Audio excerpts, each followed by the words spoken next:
Hello, my name is Victoria Faoro, and today I'd like to talk with you about making food for giving. I grew up the oldest of 6 children on a farm in rural New York State. Making gifts wasn't a choice for us, but rather a necessity. There were very few stores near where we lived, and we had very little money. Since that time, a lot has changed for the farm and for our family, but we continue to make gifts for each other. Often our gifts involve food. Lori Colwyn, who wrote a column for Gourmet magazine for many years, summed up my feelings about making food. She said, "A person cooking is a person giving. Even the simplest food is a gift. Whether you're making food for a large holiday gathering, roasting nuts for a neighbor, or baking a cake for your family, the food you're making is a special gift." Today I'd like to share with you some recipes for foods that work well as gifts, along with some packaging ideas. Full recipes for all the food gifts we discuss are included at the end of the presentation. This video has 2 parts. In the first video, we'll look at some mixes, other homemade ingredients, and snacks that work well. Whenever possible, we'll include healthier options. In part 2, a separate video, we'll look at some delicious ready-to-eat foods that you can make for family and friends, entrees, quick breads, and cookies. Let's start our look at mixes with a simple beverage mix. Hot chocolate mix is an appreciated gift on its own and also lends itself to being given with a small gift like a handcrafted mug. Often recipes for hot chocolate mix begin with a cocoa mix. I'd like to avoid commercial mixes altogether, so this is one that begins with powdered milk and cocoa powder. Espresso powder, which is optional, gives it a deeper chocolate flavor. The ingredients are simply sifted and then whisked together. Containers can be an important part of a food gift. There are many options these days. Stores have aisles with various sized containers. But make sure you know how much mix you want to give each person before you go container shopping. And sometimes you can recycle a bottle you already have using an adhesive remover to remove the label. I used a small canning jar for my hot chocolate mix and printed labels on my home computer printer. I don't have a color printer, so I used colored paper. You can print the label and use your lid as a template for cutting the circle. I always attach a tag with the ingredients, how the mix should be stored, and instructions for its use. Another handy gift is olive oil dip mix. It keeps well and is something very popular with people right now. Normally I use fresh garlic whenever I'm cooking, but for this mix I use dried minced garlic, as you don't want moisture in the jar. That would make it require refrigeration. I like to use a mortar and pestle to break the rosemary up a bit so it's not in large pieces. Then everything is mixed together. To center the label in the jar lid, I first trace around the outer ring so I can see how the type is fitting in the circle. Then I put the smaller inner ring in the center of the drawn circle and trace around it. That will become my cutting line. Recipes provided for gifts we discuss also include instructions for using them. In this case, because we've used dried minced garlic, the dip mixture has to be microwaved briefly with a little water to rehydrate the garlic. Combined with olive oil, this makes a flavorful dip for bread and also works well for making a grilled or broiled garlic bread. It could even be used as an Italian seasoning with salads. Cincinnati-style chili seasoning is a gift many would enjoy. You may already have many or all of the ingredients in your pantry. Again, we're using dried minced onion and garlic, so the mix is shelf-stable. It's always helpful to give a gift that doesn't need to be immediately used, especially during the holidays. The ingredients are just mixed and jarred. The recipe for using the seasoning cooks the chili in the style of Cincinnati chili. The meat's not fried, but rather put in a pan with water and the seasoning mix and simmered. The recipe also calls for some additional fresh onion. Beans and tomatoes are added and it's simmered further. It can be served with chopped raw onions or cheese. It makes a nice pantry meal that only requires a few additional ingredients. It's important to always think before making someone a mix whether a mix is a good idea. Dietary restrictions and batch size should be considered. I also like to create mixes that don't require many additional ingredients or special equipment, and shelf life is always important. I created a mix from a favorite chocolate cake recipe for this presentation and discovered that the process is not quite as easy as one might think. This mix includes everything needed but water, salad oil, vinegar, and vanilla. It also doesn't require an electric or hand mixer. A critical part of making a recipe into a mix for giving involves sizing the recipe so the mixture fits in a jar and ideally fills the jar as completely as possible. I found I had to make a half recipe, which would fit in a quart canning jar, but I was left with space at the top. I mixed in chocolate chips, making it a double chocolate cake, but I was surprised to see the chips became invisible and didn't fill the jar. Then I put the mix in and added the chips on top of the mix. This way they took up more space because the fine mixture wasn't filling in the spaces between chips. I enclosed in plastic wrap a little powdered sugar for sprinkling over the cake, and that filled out the jar nicely. In addition to creating a mix that filled the jar, I also wanted to make the jarred mix attractive. That involved really thinking about which ingredients should be combined and which should be added separately, and in what order. On the right, you can see that by adding the flour, baking soda, and salt first, covering it with the dark mixture of cocoa and instant coffee, and then adding the sugar on top, I could create 3 contrasting layers. The chips then added a 4th layer, and the confectioner's sugar packet finished the jar. In creating these samples, I also discovered that neat layers are challenging at best. A wide-mouth funnel used for canning is a great tool. Careful as you are, though, there is constant tidying up as you build the layers. One thing to keep in mind with jarred mixes is that it doesn't take much to disrupt the layers if everything isn't packed very tightly in the jar. This double chocolate cake mix is very easy to make, with only a whisk required, and it bakes in a simple 9-inch square pan. It's a nice mix to give because it involves no icing. A sprinkling of the enclosed powdered sugar is all that it needs. It's a very moist cake and it keeps really well. These tips for converting a favorite recipe to a mix are included with the recipes at the end of the video. Cookie mixes can be appreciated gifts too. This mix is for a healthier than usual oatmeal cookie. My husband calls them power cookies because to him they're more of a health bar than a cookie. As you can see from the layers in the mixed jar, there's actually less sugar and flour than oatmeal, raisins, and pecans, and it all makes a very attractive gift.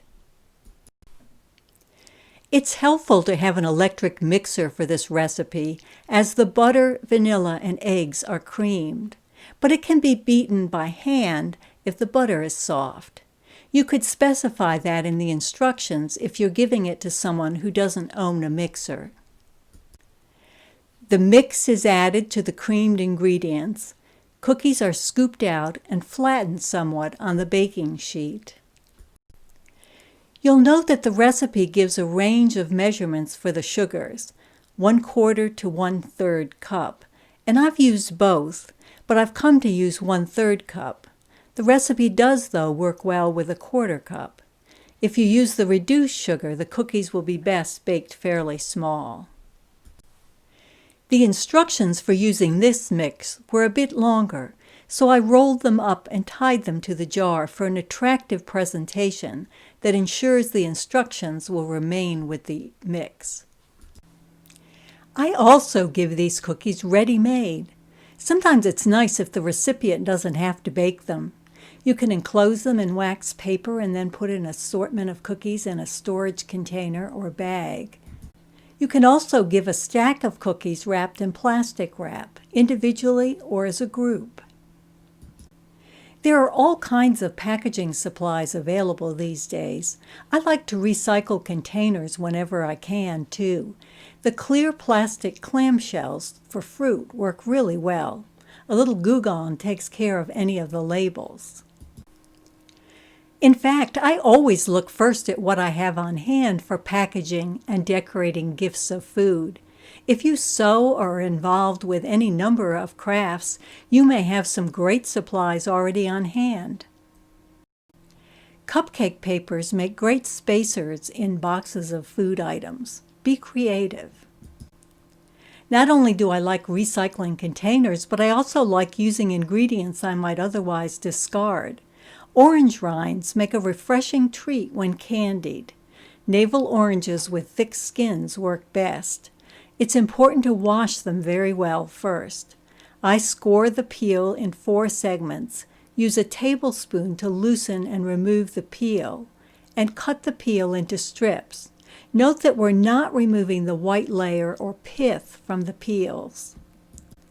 The strips are covered with water and stored overnight in the refrigerator. The beauty of this is that we don't need the flesh of the orange, so it can go in your fruit salad. The next day, the peel is drained, cooked in fresh water, and drained. This removes some of the bitterness. I like some of the bitterness remaining as a contrast to the sweet, but you can repeat these steps once or twice more if you want all of the bitterness removed. You next heat sugar and water to make a simple syrup, and then cook the peels in the syrup until they're soft. The peels are allowed to dry on baking racks, and when they're only a little bit sticky, you roll them in granulated sugar and let them dry completely. Be sure to let them dry long enough before rolling them in sugar. Sometimes it may take overnight. These can be packaged in various ways. Here I'm using a short glass to shape a plastic wrap package and filling it. The cut edges are gathered up and tied with a bow. This makes an attractive gift that can be easily handed to someone.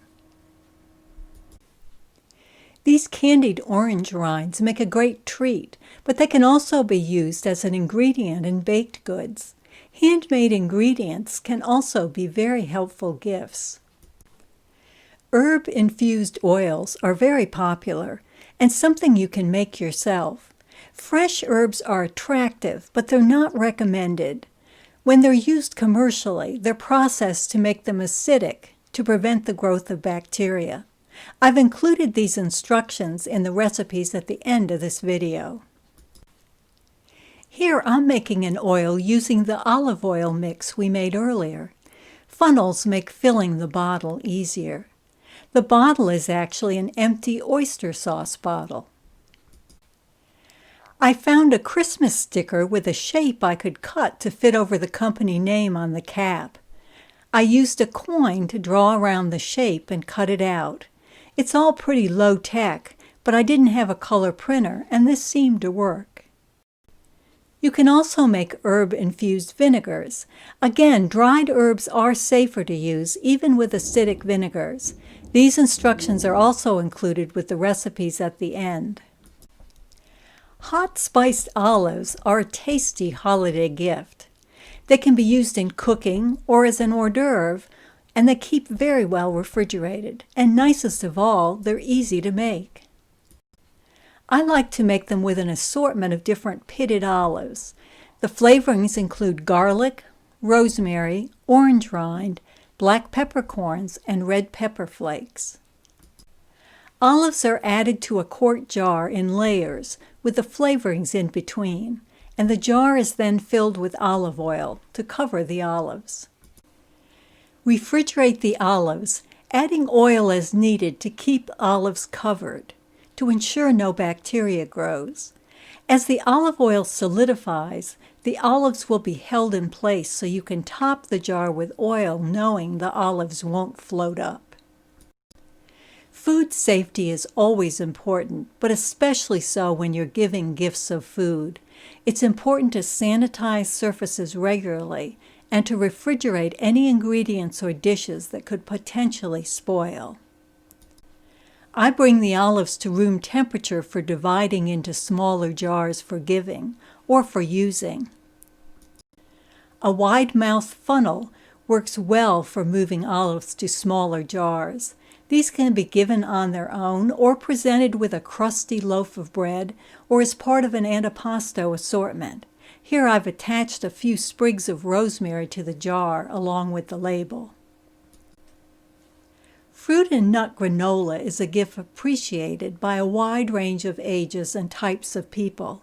I first made granola during my research for this presentation, and now I make it weekly for my husband. It's easy to make, stores very well, and is a great breakfast treat on its own or sprinkled over yogurt and fruit.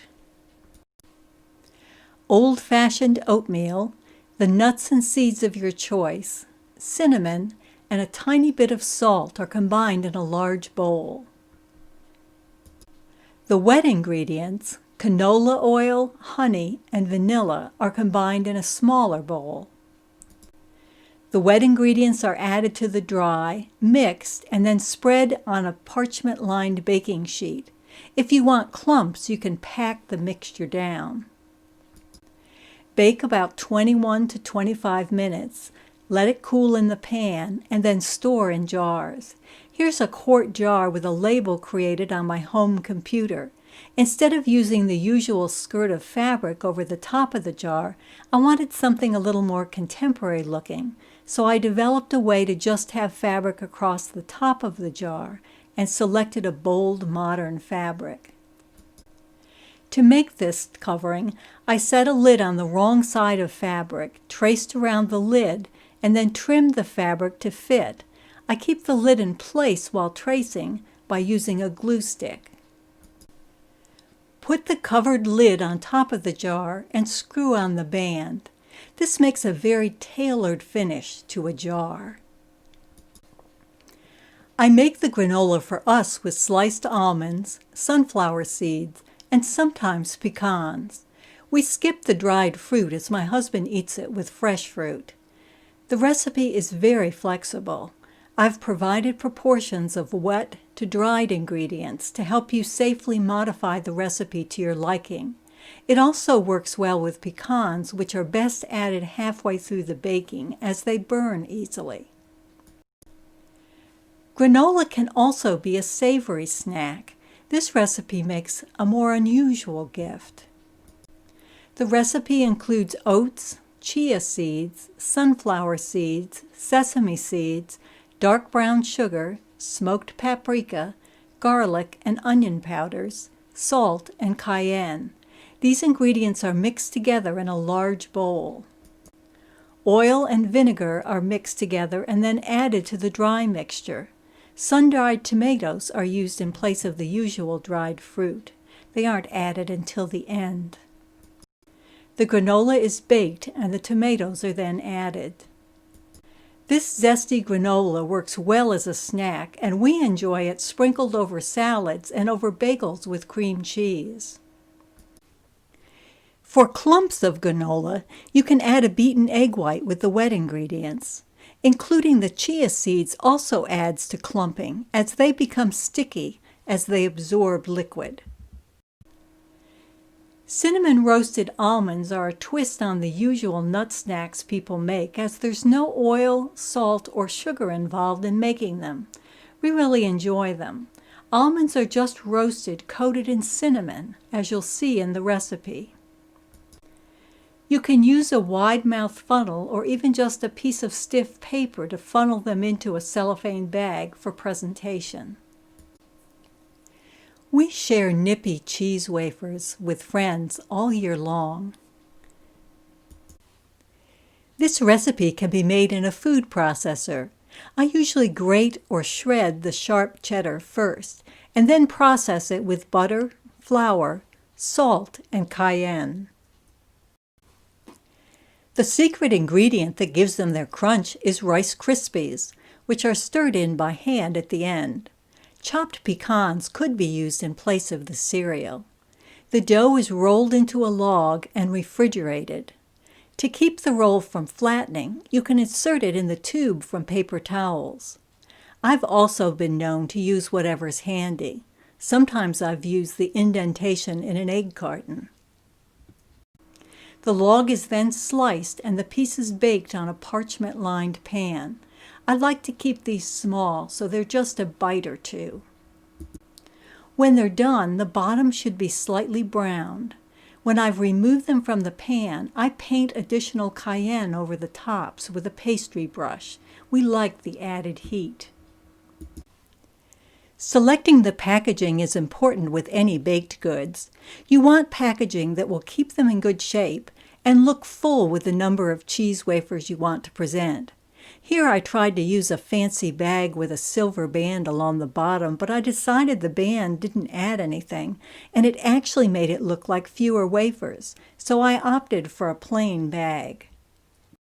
A lot of times when I'm delivering a gift, I simply use some plastic plates and napkins to make an attractive presentation. 2 cocktail napkins under the wafers adds color, and the presentation plate can be covered with plastic wrap and presented. This arrangement also gives you a little more flexibility in how many of the wafers you include, as you can space them out however you want. Snacks for people are fun to give, but if you really want to make a pet owner happy, try making a pet treat for giving. Peanut butter and pumpkin puppy treats are fun to make and healthy for any canine. The recipe includes just peanut butter, pumpkin puree, whole wheat flour, and eggs. First, the pumpkin, eggs, and peanut butter are beaten. Next, the flour is gradually added to make a soft dough. Roll the dough out and then cut shapes. It's fun to use a bone or other appropriate cookie shape. Novelty cutters are available in stores and also online. The cutouts can be lifted with a spatula, and the edges can be neatened up by hand before baking. The scraps can be re-rolled and more shapes cut.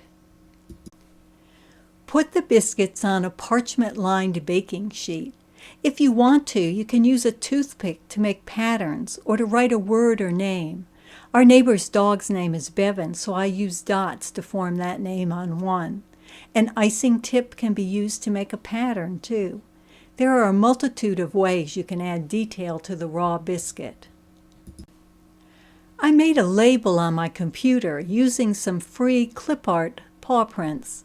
It's important to list ingredients on pet food labels, too, as some pets have allergies. I use a rotary cutter and mat to neatly trim the labels. Matching the biscuits and container is important. You might have to modify the shape to fit. Remember, you can fill in empty space at the top of a canning jar by using a colorful tissue paper. For these, a clear clamshell blueberry container worked nicely, and they also worked in a clear bag. If you give a gift in a clear bag and don't want to close it with a twist tie, you can make a header and staple it on. At left, I'm folding over a heavyweight tag using a bone folder, a tool that's used in bookbinding. It makes a sharp fold without damaging the paper. This header is just stapled to the top of the bag. Here's what the finished gifts would look like. I can't give a recipe for dogs without giving one for cats, so a recipe for these grain-free cat treats follows. For this, we process 1 drained can of tuna and 2 tablespoons of beaten egg white. When the mixture is pureed, put it in a bowl and fold in the rest of the beaten egg white. Pipe the mixture into small circles. If you don't have a pastry bag and tip for icing, you could cut a small hole in the corner of a plastic food storage bag and use that. Bake the treats and cool them. For this jar lid, I decided to use a cat quilting fabric I had on hand. The jar band was great for cutting a fabric circle that would have a cat centered in it. These were the resulting gift jars. This concludes the first part of this presentation. In the second part, which is a separate video, we'll look at gifts of ready-to-eat entrees, cookies, and quick breads. We'll talk about how to make them and different ways of packaging them. Again, full recipes will be given. I hope you found some helpful ideas for making gifts of mixes, special ingredients, and snacks for humans and pets, following our full recipes for all of the foods we discussed in Part 1. Remember that you can pause the video at any point to photograph a recipe or copy it down. Here are the recipes for hot chocolate mix and olive oil dip mix, for chili seasoning mix, as well as some information on how to safely make herb-infused vinegars and oils. A recipe for double chocolate cake mix, along with instructions for using the mix. This is the recipe for power cookie mix, along with instructions for using it. Candied orange rind and hot spiced olive recipes are on this page. Here's the recipe for fruit and nut granola, along with an inset box that talks about the general proportions for granola so that you can safely modify the recipe. Nippy cheese wafers and grain-free cat treat recipes are on this page. This recipe will enable you to make peanut butter and pumpkin dog treats. And here's the recipe for cinnamon toasted almonds, along with some information about adapting a recipe for a mix. Thank you for watching Part 1 of Making Food for Holiday Giving. Be sure to also watch the second video, Part 2, featuring entrees, cookies, and quick breads that make perfect gifts. If you've enjoyed the video, click the subscribe button so you'll be notified whenever a new video is posted. Thank you.